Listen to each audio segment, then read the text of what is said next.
India और पाकिस्तान के बीच जो अभी वॉर हुआ वो आपको पता ही है और उसको देखकर क्लियर है कि आने वाले समय में डिफेंस की डिमांड तेजी से बढ़ने वाली है और आपने डिफेंस के शेयर में तेजी भी देखी।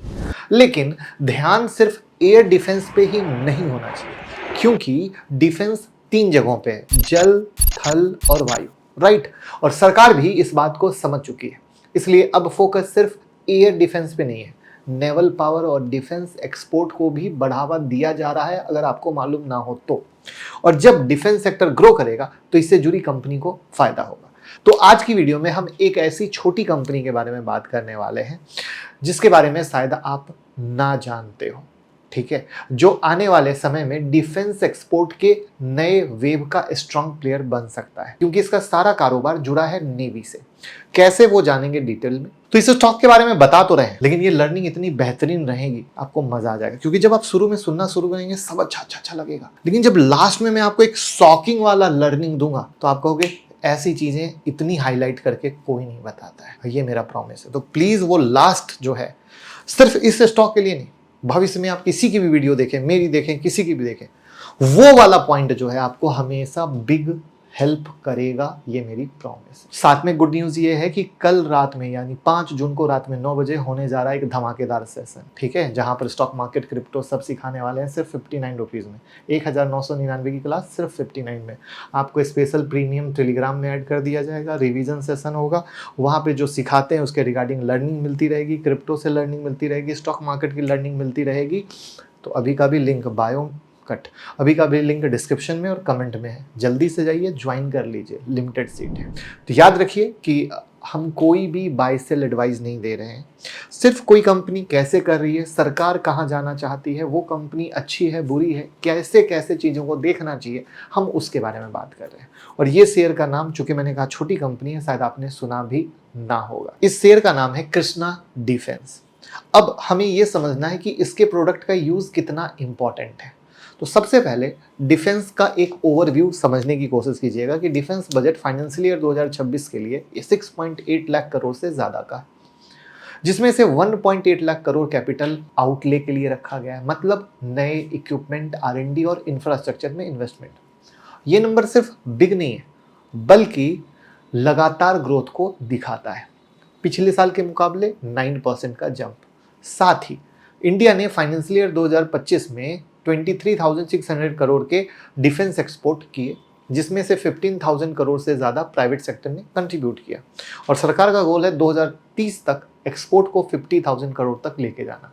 मतलब यहाँ सिर्फ डोमेस्टिक डिमांड नहीं है, ग्लोबल का भी स्कोप बनाया जा रहा है।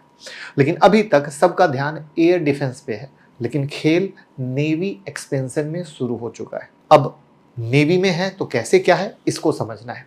तो नेवी के एक्सपेंशन प्लान और वारशिप काउंट में भी बड़ा शिफ्ट दिख रहा है। करेंटली इंडियन नेवी के पास 132 वारशिप है और अगले कुछ सालों में इनका टारगेट है 175 तक लेके जाने का। इंडिया के पास 2 एयरक्राफ्ट कैरियर है, पाकिस्तान के पास एक भी नहीं है। सब मेरीन के मामले में भी इंडिया आगे है।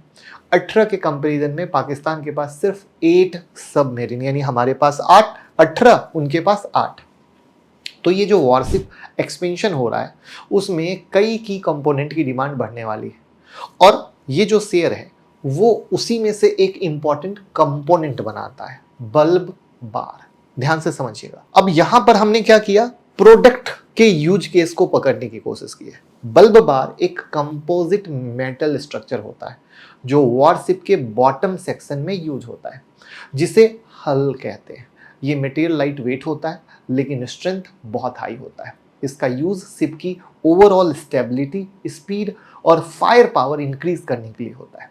अगर टाइटैनिक में बल्ब बार यूज किए गए होते तो शायद वो इतनी आसानी से नहीं डूबता। शिप का वेट 30% तक कम हो सकता था और स्पीड 3 गुना तक बढ़ सकती है बिना स्ट्रक्चरल कंप्रोमाइज। तो अब आप प्रोडक्ट कितना इंपॉर्टेंट है समझ गए होंगे। इस प्रोडक्ट की मैन्युफैक्चरिंग प्रोसेस आसान नहीं है। स्टील को -60 डिग्री तक कूल करके प्रोसेस किया जाता है। अप्रूवल लेने में 2 से 3 साल लगते हैं, और कृष्णा डिफेंस को भी इनिशियल ईयर में इसी क्वालिटी और अप्रूवल के लिए स्ट्रगल करना पड़ा, तब एक बार अप्रूवल मिला। कंपनी ने फिर स्केल अप करना शुरू किया।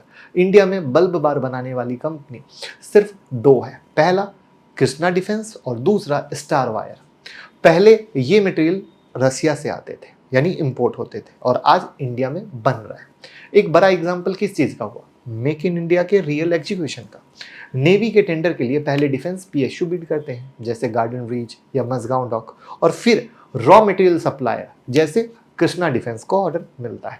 तो मैं आपको क्या सिखाने की, मैंने कहा था ना क्यों बाय सेल एडवाइस नहीं है, सीखने की कोशिश कीजिए कैसे हम प्रोडक्ट के अंदर घुसे। आपको स्टॉक मार्केट से पैसा कमाना है तो ऐसे ही समझना पड़ेगा।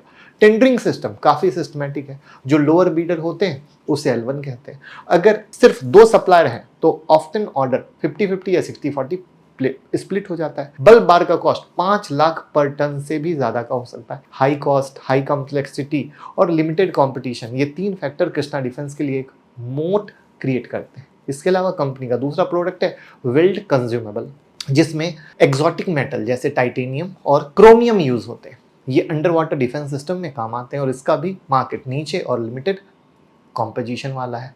मिधानी जैसे पीएसयू इस सेगमेंट में कॉम्पिटिटिंग प्लेयर है। इनका कॉस्ट 25 लाख से 1 करोड़ रुपए पर टन तक हो सकता है। सो मार्जिन यहाँ भी अट्रैक्टिव है। इसके अलावा कंपनी बैलिस्टिक ब्रिक भी बनाती है जो टैंक में यूज होता है और रडार से अनडिटेक्टेबल होता है। सियाचिन और लेह जैसी जगहों के लिए उन्होंने एक हीटर भी डिजाइन किया है जिसका नाम है बुखारी। ये हीटर 75% कम केरोसिन कंज्यूम करता है और इमिशन नहीं करता है, और इस प्रोडक्ट के लिए उनका 64 करोड़ का ऑर्डर भी आ चुका है। फ्यूचर की बात करें तो कंपनी के नए प्रोडक्ट पे भी काम चालू है।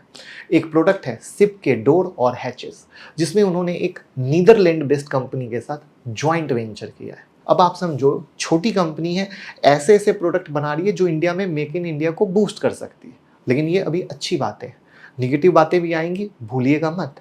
इंडिया में अभी तक ये प्रोडक्ट मैन्युफैक्चर नहीं होता था।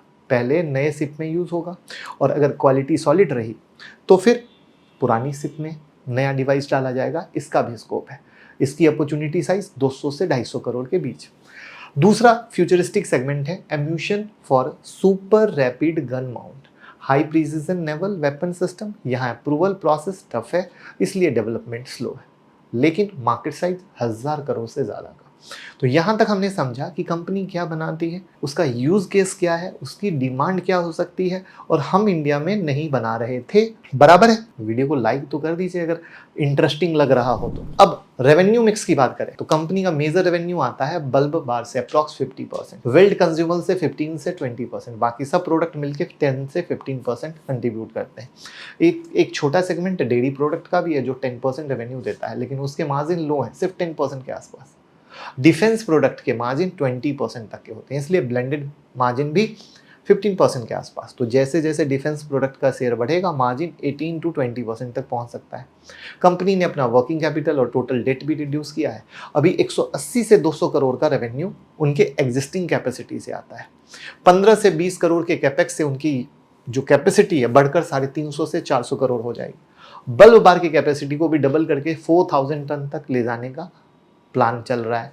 मैनेजमेंट का गाइडलाइन है कि अगले 2 से 3 साल में कंपनी 40% CAGR से ग्रो कर सकती है, और करंट एक्सपेंशन जो प्लान है इस ग्रोथ को सपोर्ट करता है।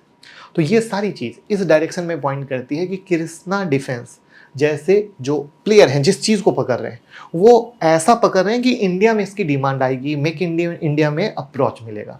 और ये war related short term sentiment पे नहीं है, बल्कि एक्सपोर्ट और इंपोर्ट के जो सब्स्टिट्यूशन का क्लियर नेशनल स्ट्रेटेजी है मेक इन इंडिया, वहाँ पर है। अब जैसे कि ब्रह्मोस मिसाइल एक इंडो रशियन ज्वाइंट वेंचर है जिसका ओरिजिन अब्दुल कलाम ने 1998 में किया था, और आज उसका फुल स्केल प्रोडक्शन हो रहा है इंडिया में। ऐसे ही कई और सिस्टम में इंडिया अपने डोमेस्टिक मैन्युफैक्चर को क्या कर रहा है, पुश कर रहा है। कृष्णा डिफेंस इस प्रोसेस का एक परफेक्ट फिट है, हाईलीनेस, टेक्निकली कैपेबल और स्ट्रेटजी प्लेस्ड। अब चलते हैं कंपनी के फंडामेंटल पे। धंधे को समझ लिया, फंडामेंटल पे आते हैं। स्टॉक पी 51.9 का, इंडस्ट्री पी 72.8 का, यानी एज पर पी सस्ता है। लेकिन जब पीजी रेशियो पे आते हैं तो 0.54, अगेन 1 से नीचे रहता है तो सस्ता है। आरओसी आरओई 23 और 18 का है, 15% के ऊपर रहता है तो अच्छा है। कंपनी पे अगर कर्ज देखोगे तो 9.5 करोड़ का है, और प्लेस देखोगे तो 0 है। तो यानी 9.5 करोड़ का कर्ज है और मार्केट कैप 1138 करोड़ का है। तो ले दे के यहाँ पर भी कर्ज मैनेजेबल कहानी में लगता है। क्यों? क्योंकि डेट टू इक्विटी रेशियो कितना है, 0.07, 1 के नीचे, मतलब कर्ज को मैनेज किया जा सकता है, और यहाँ तो है 0.07। ठीक है, तो ये तो हो गए इसके कहानी। अब यहाँ पर अगर हम कैश साइकिल देखें तो 276 का, यानी जो माल बेच रहे हैं उसका पेमेंट 276 दिन में इनके पास आ रहा है। अब अगर हम इनके प्रॉफिट लॉस स्टेटमेंट पे जाते हैं और सेल्स पे जाते हैं, 2019 से 2025 तक जाते हैं, तो ये करोड़ में वैल्यू दिख रही है 58, 25, 35, 50, 63, 106, 195। 25 कब हुआ? कोविड का समय। दैट मीन्स कि जो इनका स्टेज है वो इंप्रूवमेंट स्टेज में है। उसके बाद अगर हम ऑपरेटिंग प्रॉफिट पे जाते हैं तो अगेन आप देख रहे हो कि ऑपरेटिंग प्रॉफिट बढ़ता चला गया है। ओपीएम परसेंटेज पे जाओगे वो बढ़ता चला गया है। नेट प्रॉफिट पे आएंगे तो नेट प्रॉफिट भी 2024 और 2025 में सीधा डबल हुआ है। 2023 से 2024 में डबल, 2024 से 2025 में डबल। तो अगेन फाइनेंशियल लेवल पर यहाँ पर आप पा रहे हो कि सही जा रहा है। अब हम आते हैं कि भैया कहानी क्या है, प्रमोटर की होल्डिंग क्या है, कहीं प्रमोटर माल बेचकर तो नहीं भाग रहे। तो यहाँ पर ये है एक थोड़ा सा डरावना वाला सच, जो मैंने वीडियो के शुरू में भी बोला था। जब अच्छी बातें होती है तो अच्छी है, जब खराब होती हैं तो खराब है। यहां पर आप ये देखिए कि 73% के करीब की इनकी होल्डिंग थी और घटते घटते 62.27% पर आ गई है। अब यहां पर आगे आने वाले क्वार्टर में 110% नजर रखने की जरूरत है कि क्या प्रमोटर अपने माल को और तो बेच नहीं रहा है। क्योंकि अगर इस लेवल से इस लेवल तक आना तो चलो फिर भी मान लिया, लेकिन इस लेवल के बाद अगर प्रमोटर ने अपना माल बेचना शुरू किया तो सबसे पहला हुक वहीं पे समझ लीजिएगा कि गड़बड़ी है। ये शब्द बहुत स्पष्टता के साथ और साफ इसलिए बोल रहा हूं क्योंकि किसी भी कंपनी में बाहर से बैलेंस शीट बहुत अच्छी दिखाई जाती है और उसको पढ़ने में या उसकी जांच पड़ताल में बहुत वक्त लगते हैं कि गड़बड़ी कहाँ है। और उस गड़बड़ी को पहचानने का सबसे सिंपल तरीका है प्रमोटर। क्योंकि अगर सब कुछ इतना अच्छा है, इतना बेहतरीन जा रहा है, तो भैया तुम क्यों बेचते जा रहे हो? ड्यू टू दैट रीजन अगला साल बहुत इंपॉर्टेंट होगा कि भैया ये कहां बैठे। क्योंकि अगर आप देखोगे तो एफआईआई का भी कोई खास इंटरेस्ट नहीं है, 0.04% है। अगर डीआईआई भी देखोगे तो 0% है, बाकी तो पब्लिक है। तो दैट मीन्स अगर यहां पर अभी तक हम पहुंचते हैं तो सबसे बड़ा डाउट आता है इनके प्रमोटर पे। ये बहुत स्पष्ट, अब मैंने वीडियो के शुरू में भी यही लर्निंग दी थी। तो यानी शेयर अच्छा है, काम अच्छे हैं, चीज जिस तरीके से हमें दिखाई जा रही क्यों? क्योंकि सब कुछ अच्छा दिख रहा है, वो सब अच्छा है। लेकिन आगे आने वाले क्वार्टर में अगर कहीं भी प्रमोटर आगे पीछे भागा तो रिस्क वाली बात आती है। क्यों?